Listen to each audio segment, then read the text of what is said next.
Hello everyone, welcome to the new video. पश्चिमी पाकिस्तान और पूर्वी पाकिस्तान के भारत विभाजन के बाद नया देश पाकिस्तान एक भौगोलिक रूप से असामान्य राज्य था, क्योंकि इसके दो हिस्से थे जो लगभग 1600 किलोमीटर यानी कि 1000 मील भारतीय क्षेत्र द्वारा एक दूसरे से अलग। ये दोनों हिस्से केवल भौगोलिक रूप से ही नहीं बल्कि सांस्कृतिक रूप से भी अलग थे। पश्चिमी पाकिस्तान के अधिकारियों का मानना था कि पूर्वी पाकिस्तान के बंगाली मुसलमान बहुत अधिक बंगाली है और उनका इस्लाम का पालन कमतर और अशुद्ध है। उनका यह भी विश्वास था कि इससे बंगाली लोग भरोसेमंद यानी कि सहधर्मावलंबी नहीं है। पाकिस्तानी नेतृत्व को लगता था कि बंगाली भाषा और संस्कृति में हिंदू प्रभाव मौजूद है, इसीलिए उन्होंने इन कथित हिंदू प्रभावों को खत्म करने के लिए यानी कि कम करने के लिए या आप कह सकते हैं समाप्त करने का कई प्रयास किए थे। पश्चिमी पाकिस्तान के राजनेताओं ने बंगालियों को सांस्कृतिक और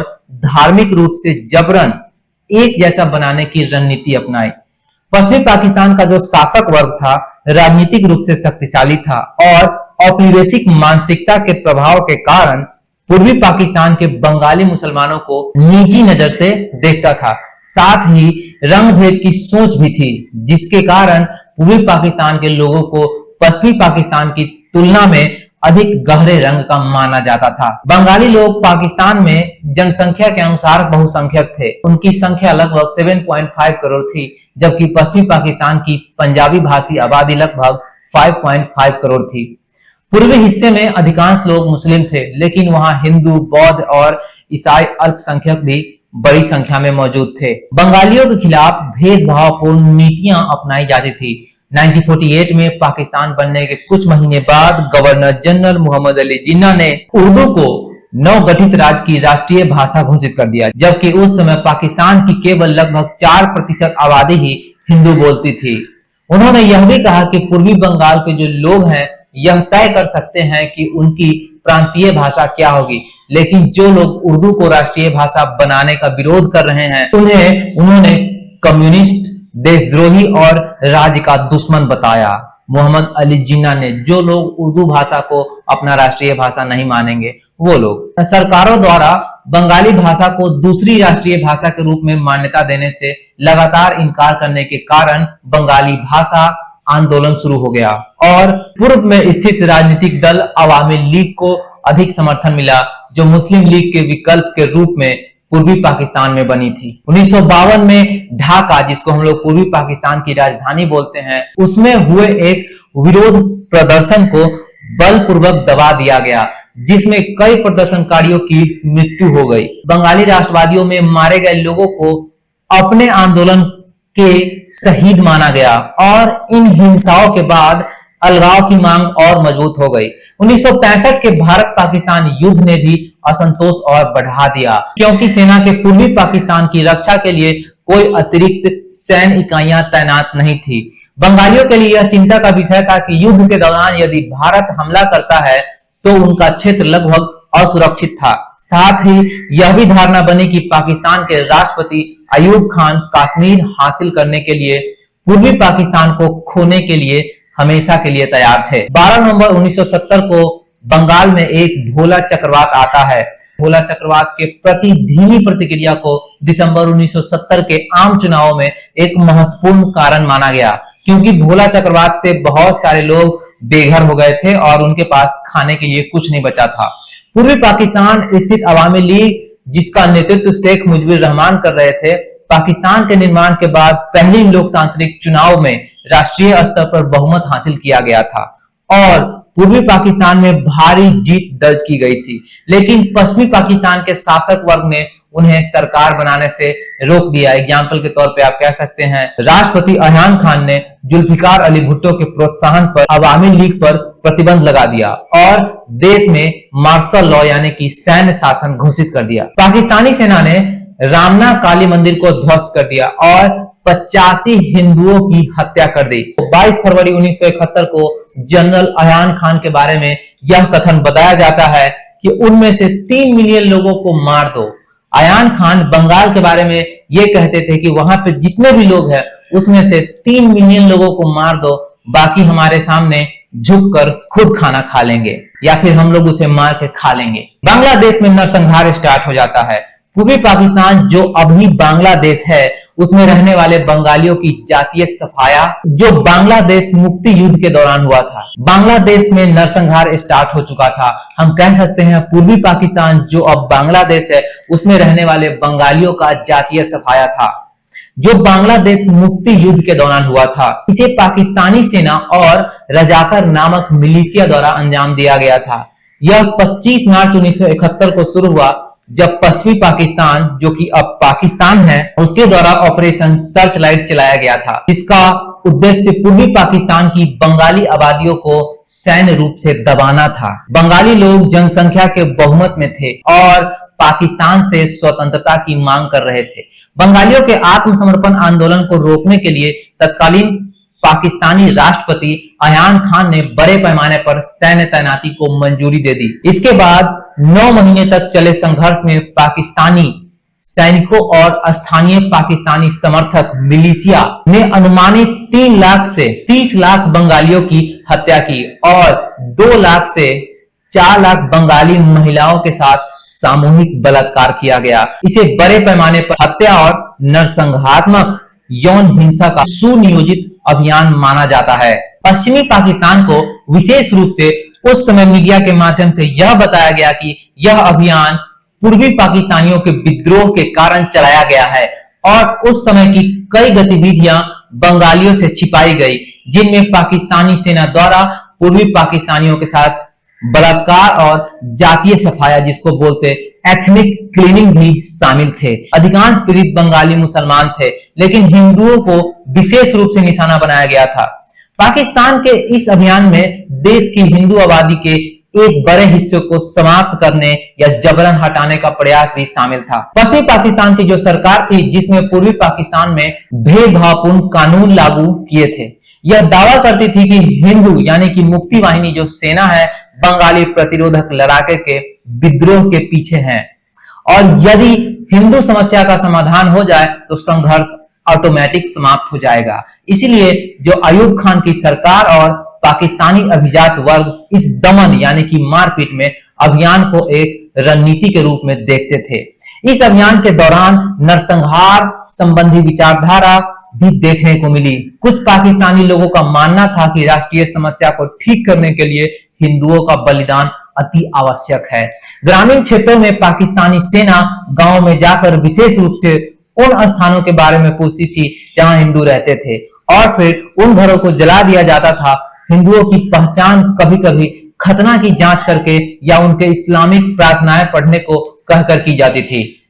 इस हिंसा के लगभग 80 से 90% हिंदू शरणार्थी भारत भाग गए और कुल मिलाकर लगभग 80 लाख यानी कि 1 मिलियन पूर्वी पाकिस्तान शरणार्थी भारत पहुंच गए। इस दौरान मुस्लिम और हिंदू दोनों महिलाओं को बलात्कार का शिकार बनाया गया। पश्चिमी पाकिस्तान के कुछ पुरुषों का यह धारणा थी कि एक भ्रष्ट राष्ट्र को जिसमें हिंदू मौजूद है शुद्ध करने की आवश्यकता है और इसलिए हिंदू महिलाओं का बलिदान आवश्यक माना जाता था। इसी कारण बंगाली महिलाओं को भी कई बार हिंदू या हिंदू सदृश यानी कि हिंदू लाइक के रूप में देखा गया। बांग्लादेशी मुक्ति युद्ध के दौरान पाकिस्तान की गतिविधियों ने भारत को मुक्ति वाहिनी के समर्थक में सैन्य हस्तक्षेप के लिए प्रेरित किया। मतलब कि बांग्लादेश में जो हत्याएं हो रही थी उसमें हमारे भारतीय सेना ने भी हस्तक्षेप किया जिससे 3 दिसंबर 1971 को भारत पाकिस्तान युद्ध शुरू हो गए। यह संघर्ष और नरसंहार 16 दिसंबर 1971 को समाप्त हुआ जब बांग्लादेश और भारत की संयुक्त सेनाओं ने पाकिस्तानी आत्मसमर्पण दस्तावेज पर साइन किया, यानी कि पाकिस्तान आत्मसमर्पण कर चुका था भारत के सामने। इस संघर्ष के परिणाम स्वरूप लगभग 1 करोड़ यानी कि 10 मिलियन पूर्वी बंगाली शरणार्थी भारत में चले गए, जबकि पूर्वी पाकिस्तान की लगभग 7 करोड़ आबादी में से 3 करोड़ तक लोग आंतरिक रूप से विस्थापित हो गए थे। युद्ध के दौरान बंगाली बहुसंख्यक और बिहारी अल्पसंख्यक के बीच भी जातीय हिंसा हुई थी। अनुमान के अनुसार प्रतिशोध हमलाओं में लगभग 1000 से 1,50,000 बिहारी मारे गए थे, क्योंकि वे पश्चिमी पाकिस्तान के अभियान में सहयोगी माने जाते थे। बांग्लादेशियों को यह लगता था कि जो बिहारी हैं वो पाकिस्तान को सपोर्ट कर रहे हैं, इसीलिए उन दोनों के बीच में भी लड़ाई स्टार्ट हो गई। पाकिस्तान की हार और बांग्लादेश की स्वतंत्रता के बाद बांग्लादेश में फंसे पाकिस्तानी शब्द का उपयोग बिहारी समुदाय के लिए किया जाने लगा, जिन्हें 2008 तक बांग्लादेशी नागरिकों का अधिकार नहीं दिया गया था।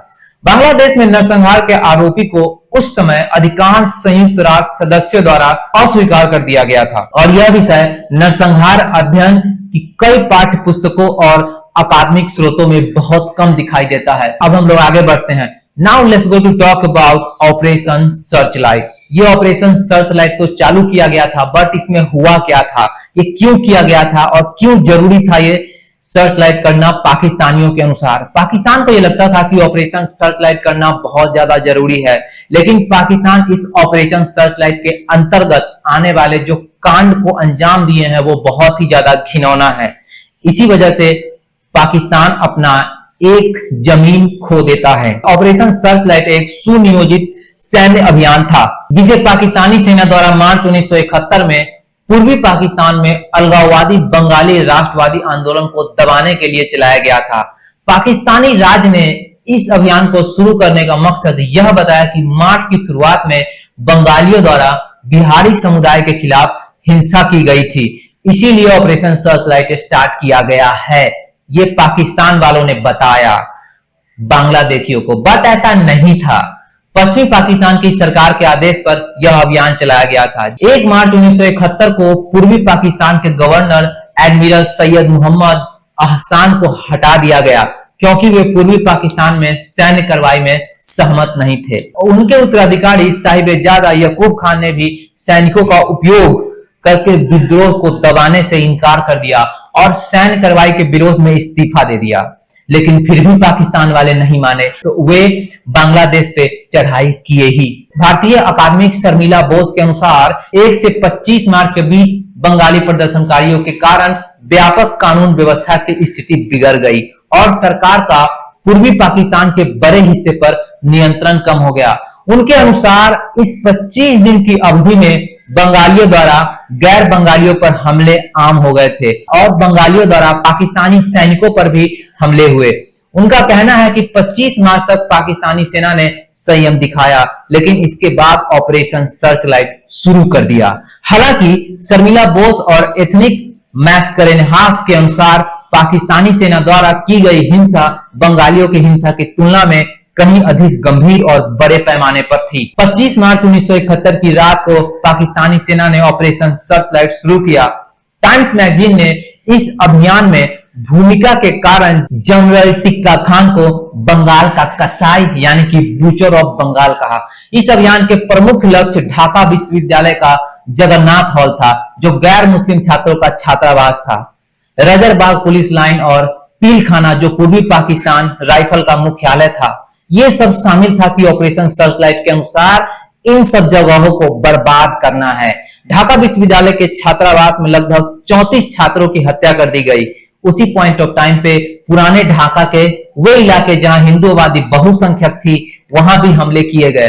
अमेरिकी पत्रकार रॉबर्ट पेन के अनुसार उस रात लगभग 7,000 लोगों की हत्या की गई थी और 3,000 लोगों को गिरफ्तार किया गया था। ढाका विश्वविद्यालय के कई शिक्षकों की भी पाकिस्तानी सेना द्वारा हत्या कर दी गई। शेख मुजीबुर रहमान को 25 मार्च को गिरफ्तार कर लिया गया। मार्च 1971 में पाकिस्तानी सेना द्वारा रामना काली मंदिर को ध्वस्त कर दिया गया। मूल योजना के अनुसार 26 मार्च 1971 तक प्रमुख शहरों पर नियंत्रण स्थापित कर लिया गया था और फिर 1 महीने के भीतर सभी राजनीतिक या सैन्य विरोध को समाप्त कर दिया गया था। लेकिन पाकिस्तानी योजनाकारों ने बंगालियों के लंबे समय तक चलने वाले प्रतिरोध की उम्मीद नहीं की थी। मतलब पाकिस्तान की सेना ये सोच रहा था कि जो बंगाली है वो जल्द ही शांत बैठ जाएंगे या फिर हमसे लड़ाई करने की उम्मीद नहीं करेंगे, जैसे रसिया यूक्रेन के प्रति सोच रहा था। और ऑपरेशन सर्चलाइट का मुख्य चरण मई के मध्य तक समाप्त हुआ, जब बंगालियों के नियंत्रण में रहा अंतिम प्रमुख शहर भी गिरा दिया गया। हालांकि ग्रामीण क्षेत्र अभी भी लगभग समान रूप से संघर्षरत रहे। बांग्लादेशी नरसंहार की पहली रिपोर्ट पश्चिमी पाकिस्तानी पत्रकार एंथनी मैस्करेनहास द्वारा लंदन के द संडे टाइम्स में 13 जून 1971 को जेनोसाइड शीर्षक के नाम से प्रकाशित की गई। उन्होंने लिखा कि मैंने हिंदुओं को देखा जिन्हें गांव-गांव और घर-घर तक पीछा करके पकड़ा गया और शॉर्ट आर्म निरीक्षण के बाद तुरंत गोली मार दी गई क्योंकि वे खतना रहित पाए गए। मैंने उस पुरुषों की चीखें सुनी जिन्हें कौमिल के सर्किट हाउस यानी कि नगरीय प्रशासन मुख्यालय के परिसर में पीट पीट कर मार डाला गया। मैंने मानव लक्ष्य बनाए गए लोगों को ट्रकों में ले जाते देखा है और उन लोगों को भी देखा जो उनकी मदद करने की कोशिश कर रहे थे, जिन्हें कर्फ्यू और अंधेरे की आड़ में निपटाने के लिए ले जाया गया। इस लेख ने विश्व जनमत और पाकिस्तान के खिलाफ मोड़ने में मदद की और भारत सरकार को हस्तक्षेप करने के लिए निर्णायक रूप से प्रेरित किया। 2 अगस्त 1971 को टाइम पत्रिका के एक संवाददाता ने एक रिपोर्ट भेजी जिसमें पूर्वी पाकिस्तान में पाकिस्तानी सेना द्वारा किए गए विनाश का विस्तृत विवरण दिया गया था। रिपोर्ट में यह कहा गया था कि शहरों के पूरे हिस्से गोलाबारी और हवाई हमले से नष्ट हो चुके हैं। ढाका के बारे में रिपोर्ट यह लिखा गया था कि ढाका में जहां सैनिकों ने पुराने शहर के हिस्सों को आग लगा दी और हजारों लोग आग के घेरे से बचने की कोशिश कर रहे थे, मशीन गनों से मार डाला गया। वहां लगभग 25 ब्लॉकों को पूरी तरह बुलडोजर से साफ कर दिया गया, जिसमें भीड़ भाड़ वाली झुग्गियों के बीच खाली क्षेत्र बनाया गया। इस रिपोर्ट में एक वरिष्ठ अमेरिकी अधिकारी के हवाले से यह कहा गया कि यह पोलैंड में नाजियों के समय के बाद से सबसे अविश्वसनीय और योजनाबद्ध कार्रवाई है। अमेरिकी राजनयिक आर्चर के ब्लड ने 28 मार्च 1971 को ब्लड टेलीग्राम में रिचर्ड निक्सन प्रशासन की उस स्थिति के प्रति उदासीनता पर लिखा कि पाकिस्तानी सेना के समर्थक से गैर बंगाली मुसलमान व्यवस्थित रूप से गरीब लोगों की बस्तियों पर हमला कर रहे हैं और बंगालियों तथा हिंदुओं की हत्या कर रहे हैं। उच्च अनुमान के अनुसार बांग्लादेशी अधिकारियों का दावा है कि लगभग 30 लाख लोगों की हत्या की गई। सबसे कम अनुमान विवादित हमदुर रहमान आयोग से आता है। पाकिस्तानी सरकार द्वारा की गई आधिकारिक जांच थी और उसने यह आंकड़ा 26,000 नागरिकी हताहत बताया। 30 लाख का आंकड़ा बांग्लादेश की संस्कृति और साहित्य में गहराई से शामिल हो चुका है। नरसंहार के दौरान CIA और अमेरिकी विदेशी विभाग ने सावधानी पूर्वक अनुमान लगाया था कि लगभग 2 लाख लोगों की मृत्यु हुई थी। 30 लाख के अनुमान को लेकर के काफी सख्त आलोचना और जांच पड़ताल भी की गई। शर्मिला बोस की विवादित पुस्तक dead reckoning memory of the 1971 Bangladeshi war के अनुसार उसमें लिखा जाता है मृतकों की संख्या लगभग 50,000 से 1 लाख के बीच थी। हालांकि उनकी पुस्तक के पत्रकारों, लेखन और विजुअल कलाकार नईम मुहाई में डरहम विश्वविद्यालय की मनोविज्ञान विशेषज्ञ नायिका मुखर्जी और अन्य लोगों द्वारा कड़ी आलोचना की गई, जिससे यह पुस्तक पब्लिश ही नहीं हो पाया। इस अध्ययन के बारे में 2008 में ब्रिटिश मेडिकल जर्नल में जियाद ओबेरमेयर, क्रिस्टोफर J.L. मरे और इमैनुअला गाकिडो द्वारा एक शोध प्रकाशित किया गया, जिसमें यह अनुमान लगाया है कि संघर्ष का कारण 1,25,000 से 5,50,000 नागरिकों की मृत्यु हो गई थी। भारतीय पत्रकार निर्मला सेन का दावा है कि कुल मृतकों की संख्या लगभग 2,50,000 थी, जिनमें से लगभग 1 लाख बंगाली थे और बाकी बिहारी थे। जमात-ए-इस्लामी पार्टी तथा कुछ अन्य पाकिस्तानी समर्थक इस्लामवादी समूहों ने बांग्लादेश की स्वतंत्रता की लड़ाई का विरोध किया और इस्लामिक एकजुटता के आधार पर पाकिस्तानी राज्य और सशस्त्र बलों के द्वारा सहयोग किया गया।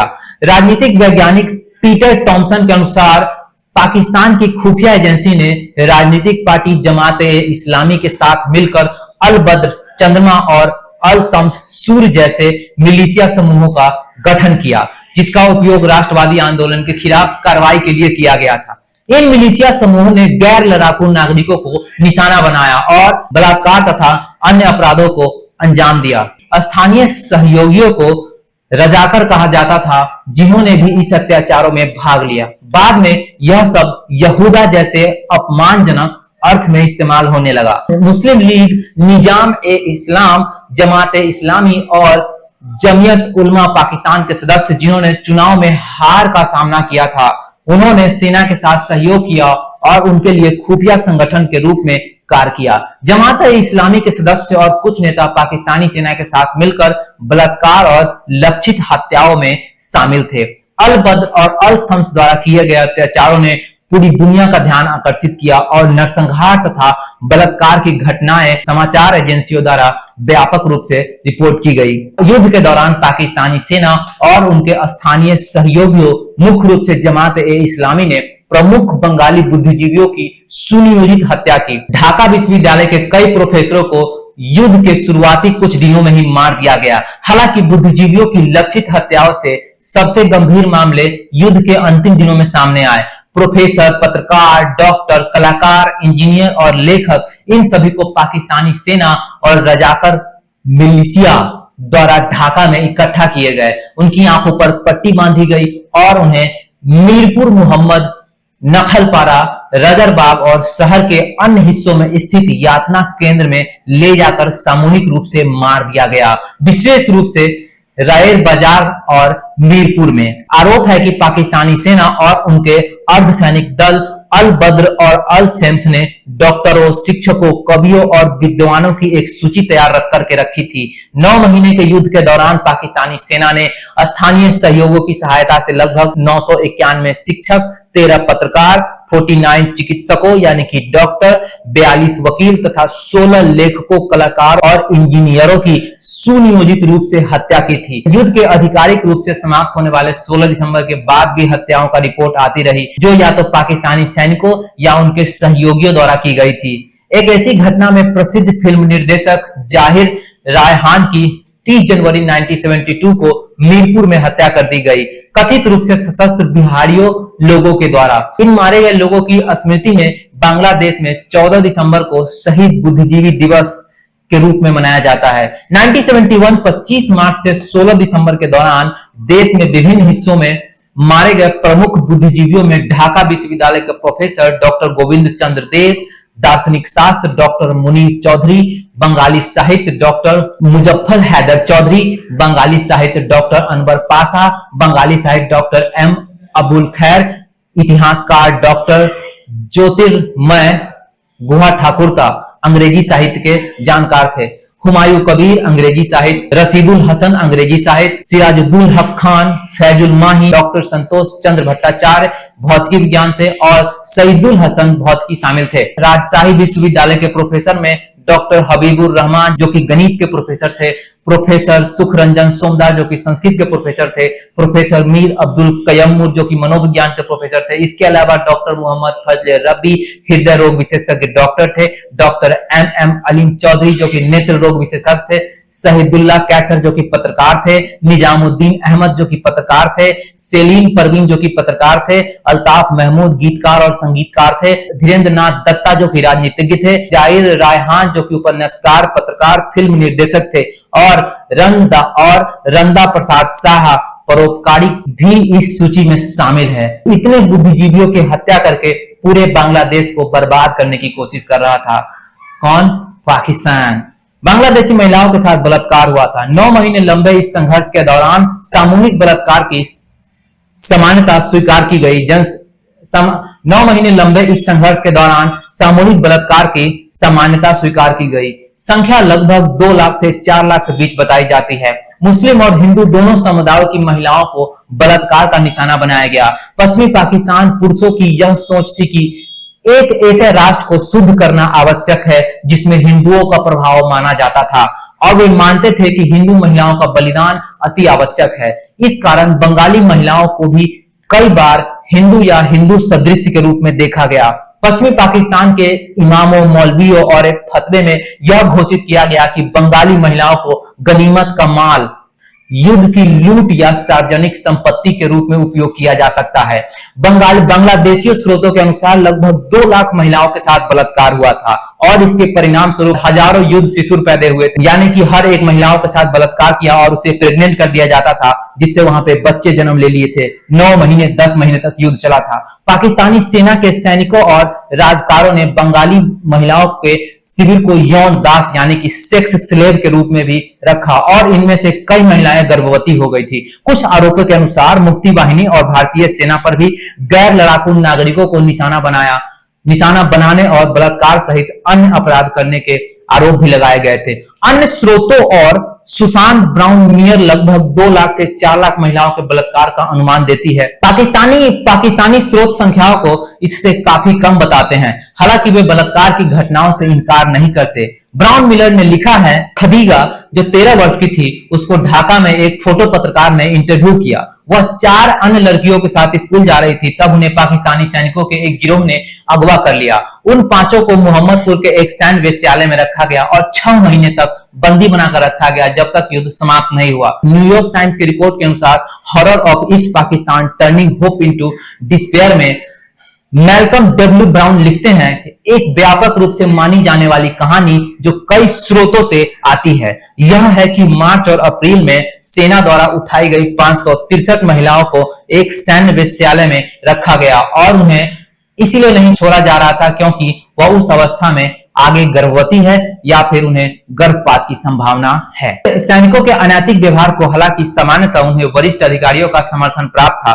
पाकिस्तानी सेना के क्षेत्रीय उच्च कमान ने चिंता के साथ देखा कि 15 अप्रैल 1971 को डिविजनल कमांडरों को भेजे गए एक गोपनीय ज्ञापन में नियाजी ने शिकायत की कि मेरे आने के बाद से मैंने सैनिकों द्वारा लूटपाट और आगजनी करने, बिना किसी कारण के उन क्षेत्रों में लोगों की हत्या करने की अनुमति रिपोर्ट सुनी है जिन्हें राज्य विरोधी तत्वों से मुक्त कर दिया गया है। हाल ही में बलात्कार की भी रिपोर्ट आई है और यहां तक कि पश्चिमी पाकिस्तान भी सुरक्षित नहीं है।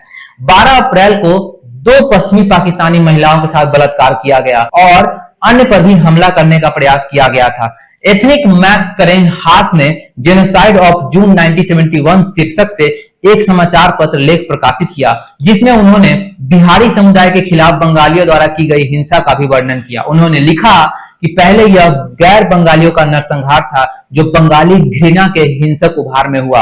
अब यह नरसंहार था जो पश्चिमी पाकिस्तान सेना द्वारा जानबूझकर किया जा रहा था। पश्चिमी पाकिस्तान सैनिकों ही केवल हत्याएं नहीं कर रहे थे। 25 मार्च की रात को पूर्वी पाकिस्तान में तैनात बंगाली सैनिकों और अर्धसैनिक इकाइयों ने विद्रोह किया और गैर बंगालियों पर अत्यंत क्रूरता से हमला किया। बिहार से आए कई शरणार्थी परिवारों सहित हजारों मुस्लिम परिवारों को बेरहमी से समाप्त कर दिया गया। महिलाओं के साथ बलात्कार किया गया या उनके स्तन विशेष रूप से बनाए गए चाकुओं से काट दिए गए। बच्चों को भी इस भयावहता से नहीं बख्शा गया। भाग्यशाली बच्चों को उनके माता पिता के साथ मार दिया गया। पाकिस्तानी मेजर जनरल खदीम हुसैन राजा ने अपने पुस्तक में लिखा कि पाकिस्तानी मेजर जनरल खादिम हुसैन राजा ने अपनी पुस्तक में लिखा कि नियाजी बंगाली अधिकारियों की मौजूदगी में कहा करते थे, मैं इस हरामजादी कौम की नस्ल बदल दूंगा। एक आयोग को दिए गए गवाहों के बयान में कहा गया, सैनिक यह कहा करते थे कि जब स्वयं कमांडर लेफ्टिनेंट जनरल नियाजी ही बलात्कारी है तो उन्हें कौन रोक सकता है। नीलिमा इब्राहिम की एक कृत है जिसमें वो लिखती हैं कि मैं वीरांगना बोल रही हूँ। एक अन्य कृत में जिसमें बलात्कार की शिकार महिलाओं के प्रत्यक्ष अनुभव शामिल किए गए हैं। इस कृत के नाम में वीरांगना शब्द शामिल है जो युद्ध के बाद शेख मुजीबुर रहमान द्वारा उन महिलाओं के लिए दिया गया था जिन्हें युद्ध के दौरान बलात्कार और यातना का सामना करना पड़ा था। यह समाज में उन महिलाओं को किसी भी प्रकार का सामाजिक कलंक स्टिग्मा से बचाने का प्रयास था। पाकिस्तानी सेना द्वारा स्थापित रेप कैंप के भी प्रत्यक्षदर्शी विवरण मौजूद हैं इस लेख में। 8 वर्ष की आयु की लड़कियों से लेकर के 75 वर्ष की वृद्ध महिलाओं तक को बंद रखा गया, जहां वे सामूहिक बलात्कार की शिकार बनी और कई मामलों में यह घटना सामूहिक हत्यारों तक पहुंचाई गई। तो यह रिपोर्ट जीवित बचे लोगों के इंटरव्यू पर आधारित है। पाकिस्तानी सेना की कार्रवाइयों के बारे में उन्होंने कहा, वो पैदल सेना के पीछे रखते थे और तोप खाने को आगे भेजते थे और वे अस्पतालों और स्कूलों पर गोलाबारी करते थे। इससे शहर में पूरी तरह अराजकता फैल जाती थी। फिर पैदल सेना अंदर जाती थी और महिलाओं को अलग करना शुरू कर देती थी। छोटे बच्चों को छोड़कर जो यौन रूप से परिपक्व थे उन्हें अलग कर लिया जाता था और फिर उन महिलाओं को सुरक्षा में रखकर सैनिकों के लिए उपलब्ध कराया जाता था। कुछ कहानियां बहुत ही ज्यादा भयानक थी। बार बार बलात्कार होना, उनमें से कई उन शिविरों में मर गई। पूरे मामलों को देखकर विश्वास नहीं होता था, लेकिन सबूत स्पष्ट रूप से दिखाते हैं कि यह वास्तव में हुआ था। तो अक्टूबर 2005 में शर्मिला बोस ने एक शोध पत्र प्रकाशित किया जिसमें उन्होंने सुझाव दिया कि युद्ध में हताहत और बलात्कार के आरोपों को राजनीतिक उद्देश्य के लिए बहुत अधिक बढ़ा चढ़ाकर प्रस्तुत किया गया है। हालांकि उन्हें कुछ क्षेत्रों में प्रशंसा मिली, लेकिन कुछ जगहों पर उन्हें आलोचना का सामना करना पड़ा और बताया जाता है कि 3 मिलियन लोग मारे गए। कम से कम 2 लाख यानी कि 200,000 महिलाओं के साथ बलात्कार हुआ था और हिंदुओं की सामूहिक हत्या की गई थी। 2 अगस्त 1971 के एक लेख में कहा गया कि जो शरणार्थी में 3/4 और मृतकों में बहुमत थे। ढाका में पाकिस्तानी सेना के पूर्व कमान मुख्यालय के अधिकारियों ने पूर्वी बंगाल के लिए सरकार की नीति स्पष्ट की। हिंदुओं के उन्मूलन या निर्वासन के बाद भी उनकी संपत्ति मध्यम वर्ग के मुसलमानों में बांटी जानी थी। कर्नल नईम के अनुसार जो हिंदू थे वो मुस्लिम जनता को कमजोर कर रहे थे। उन्होंने कहा कि बंगाली संस्कृति काफी हद तक हिंदू संस्कृति है और हमें उन्हें अलग करना होगा ताकि हम भूमि को उसके लोगों को वापस किया जा सके। उन्होंने कहा कि अब लड़ाई की आड़ में हमारे पास उन्हें खत्म करने के एक बेहतरीन अवसर है। बेशक हम केवल हिंदू पुरुषों को मार रहे हैं, हम सैनिक हैं, विद्रोह की तरह कायर नहीं हैं।